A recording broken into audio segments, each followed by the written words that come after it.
Salut les amours, aujourd'hui nous allons parler d'un sujet de discorde, de toute relation, de tout couple qui vit ensemble. Nous allons parler de la vaisselle.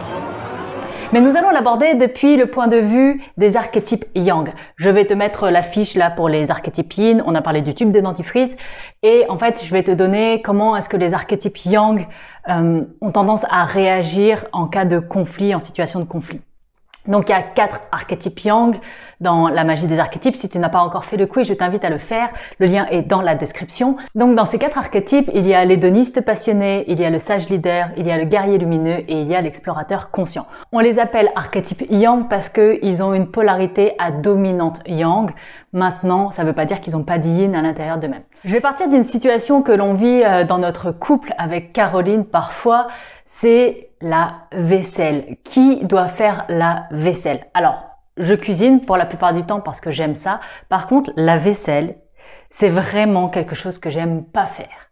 Et donc, on s'est réparti les tâches comme ça avec Caroline et elle est censée faire la vaisselle pendant que moi, je suis censée cuisiner. Sauf qu'il y a parfois des moments où la vaisselle n'est pas faite et je dois faire la vaisselle. Et dit comme ça, c'est pas très grave, mais c'est quand la situation se répète plusieurs fois, à ce moment-là, de temps en temps, ça peut générer des tensions. Et dans un archétype Yang, la gestion du conflit n'a rien à voir avec ce que fait un archétype Yin.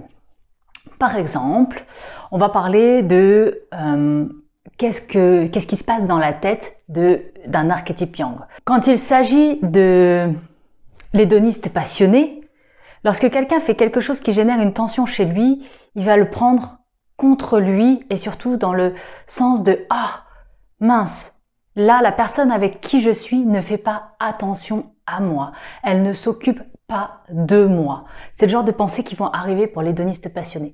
Alors qu'à l'inverse, par exemple, le sage leader va chercher un responsable, un coupable, qui n'a pas fait ce qu'il devait faire, qui n'a pas tenu son engagement, qui n'a pas rempli son rôle. C'est ça, la pensée du sage leader.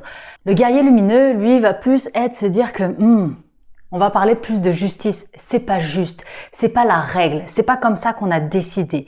La règle, la justice, c'est je fais la cuisine, tu fais la vaisselle. Si tu ne fais pas la vaisselle, tu ne respectes pas la règle, ça n'est pas bien fait, ça n'est pas comme c'était établi par nos codes de couple, de la relation.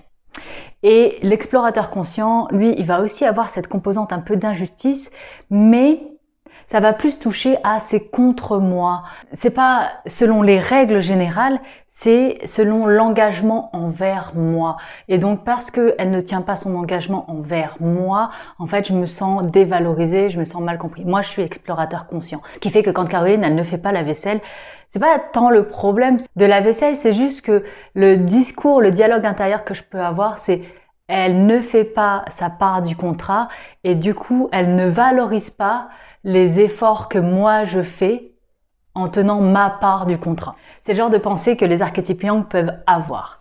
Et en réponse à ces pensées-là, il va y avoir un type d'action générée. L'hédoniste passionné, ça va être, je pense que c'est celui qui a la plus grande proportion à fuir, à quitter la relation, à partir. Donc, ça va le saouler, il va claquer la porte et il va partir. Sur une vaisselle, sur un petit problème au quotidien. C'est quelqu'un qui peut build up la tension à l'intérieur de lui, tout seul, sans interaction, et qui du coup va aller extérioriser ce trop-plein-là. Il va partir voir des potes, il va aller voir ailleurs, il va aller se plaindre chez quelqu'un d'autre. Le sage leader, lui, il va pas du tout avoir ce type de réaction, il va pas fuir, parce que le sage leader, c'est un archétype qui est très yang et qui peut rentrer dans quelque chose de très tyrannique, et donc il va simplement dire à la personne censée faire la vaisselle, va faire la vaisselle. C'est quelqu'un qui ordonne, c'est quelqu'un d'assez autoritaire. Il va dire « Oh, la vaisselle, elle n'est pas faite, c'est toi qui dois la faire, fais-la. » Donc là, ça va être vraiment très direct, très franc, très carré, très posé et très incisif avec genre juste « Voilà, ça, c'est ce qu'il y a à faire, j'ordonne. » Satisfait mes besoins, satisfait ce que j'avais dit qui devait être fait. Le guerrier lumineux, lui, il va pas ordonner, il va aller débattre sur la justice et il va aller chercher le conflit. C'est quelqu'un qui va dire oui, tu vois, normalement tu es censé faire la vaisselle, c'est comme ça qu'on avait décidé, pourquoi est-ce que tu vas pas, c'est pas juste, tu respectes pas les règles, c'est pas... Et donc on va rentrer dans plus quelque chose de plus conceptuel, de plus global, et on va aller au conflit là-dedans. Et l'explorateur conscient, lui, normalement, il se rapproche plus de l'hédoniste passionné, c'est-à-dire qu'il va fuir la situation conflictuelle, mais il va pas la fuir physiquement, il va la fuir intérieurement. Donc c'est quelqu'un qui va facilement porter un masque d'indifférence, qui va faire comme si de rien n'était, comme si c'était pas un problème, et qui va aller chercher des échappatoires plus spirituels, intellectuels. Et c'est pour ça que souvent l'explorateur conscient, d'ailleurs, c'est celui qui souffre le plus souvent des addictions.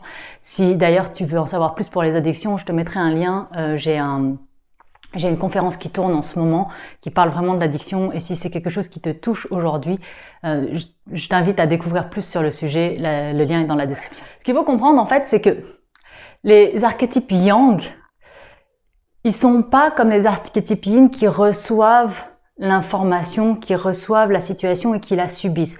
C'est le yang est une énergie qui va de l'intérieur vers l'extérieur. Donc c'est quelque chose qui va se matérialiser à l'extérieur et donc qui va forcément déboucher sur une action, sur une mise en mouvement.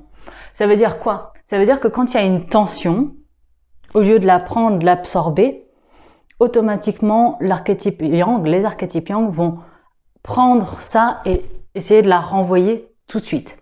Et la manière dont ils vont le faire, ça va dépendre un petit peu de leur polarité ou en tout cas de leur dominance à l'intérieur du yang. Un sage leader, comme il est très très yang, il va le renvoyer très fort. C'est pour ça qu'il va ordonner, qu'il va tout de suite mettre l'action à l'extérieur de lui-même et la poser. Le guerrier lumineux, lui, il va aller chercher l'interaction. Il va continuer dans le conflit pour garder le lien. Et les deux autres qui sont plus yin et qui vont plus de peine à poser l'action à l'extérieur strictement, ils vont préférer prendre l'action et se prendre en charge. C'est pour ça qu'ils sont dans la fuite. Globalement, ce qu'il faut retenir de ça, c'est que les archétypes yang, le grand sujet, en fait, pour un archétype yang, c'est l'engagement. La capacité à l'autre de s'engager et d'être engagé parce que ça leur renvoie à lui sa propre capacité à s'engager et à être engagé et surtout à se désengager. Un archétype yang a énormément de peine à s'engager, vraiment, parce que c'est quelqu'un qui a énormément de peine à se désengager et qui donc tolère très très mal le désengagement de quelqu'un d'autre, d'une personne tierce, parce que c'est quelque chose qu'il accepte mal chez lui. Par exemple, moi j'avais beaucoup de peine à m'engager parce que ce qui prime chez l'archétype yang, en règle générale, c'est le besoin de liberté. Il y a quelque chose de, si tu veux anesthésier et tuer un archétype yang, il suffit d'essayer de le contrôler et il va perdre sa liberté et ça va juste, il va s'éteindre et quand il va plus en pouvoir d'être contenu, il va juste péter un câble et partir. C'est pour ça d'ailleurs que souvent dans les personnalités yang, tu peux le voir, c'est des gens qui peuvent tout plaquer du jour au lendemain sans avoir rien dit avant. Ils contiennent et au bout d'un moment, ils vont basculer et s'enfuir. Parce que quand il y a le yin en face qui est trop prenant et qui demande trop d'engagement, qui impose l'engagement au yang, le yang va juste s'enfuir. Et il va mettre un trait sur la relation, il va tout couper radicalement. Donc en fait, ce qu'il faut comprendre, c'est que le yang, c'est vraiment une question d'engagement et de désengagement. Et plus le yang va être à l'aise avec sa capacité à se désengager, plus ce sera facile pour lui de gérer les conflits. Mais tant qu'il y a cette tension-là entre je me suis engagé pour quelque chose, je ne peux plus me désengager, donc je préfère ne pas m'engager du tout, c'est très difficile pour le yang de maintenir cet équilibre et de rester en conflit. Donc, soit il va aller au conflit en devenant tyrannique ou en allant chercher la lutte, soit c'est quelqu'un qui va simplement s'enfuir. Donc, c'est difficile en fait de poser, comme avec l'archétype yin, autant de travail intérieur, d'introspection, de pensée, parce que c'est pas une polarité qui aime faire ça. C'est pas une polarité qui est à l'aise avec ce travail intérieur-là, avec cette méta-observation de qu'est-ce qui se passe à l'intérieur, qu'est-ce que je ressens. Le yang, il est plutôt dans qu'est-ce que je dois faire, qu'est-ce que je dois faire, qu'est-ce que je dois faire.